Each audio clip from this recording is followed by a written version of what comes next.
Hi, I am Philip from Consulting Prep.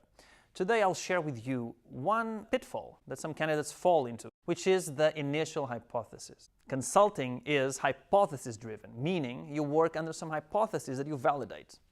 However, be careful, because when you start a case, you hear it for the first time, you don't have any hypothesis.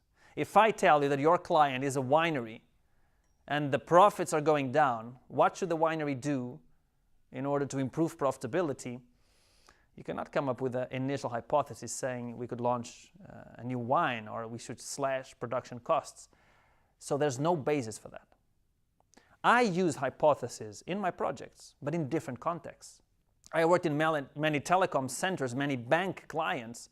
So when I came in, I had a pretty good sense of what was going on.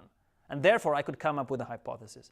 But in your case, you're starting a case from scratch without any prior understanding of it.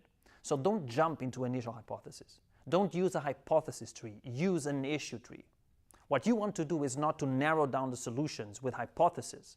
Rather, it's to open up the solution space, asking a series of questions.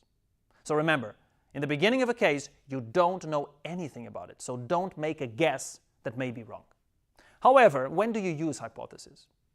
The right time to use hypothesis is when you are analyzing the case. And then you start connecting the pieces that you have been hearing and analyzing. And this allows you to come up with a hypothesis.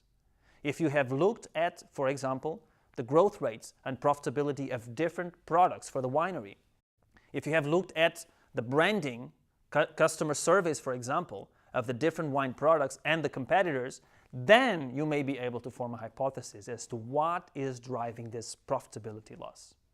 Maybe it's the advertising, because the perception is not good, even though the quality of the product is good. That's a sound hypothesis. So you only use a hypothesis when you can defend it.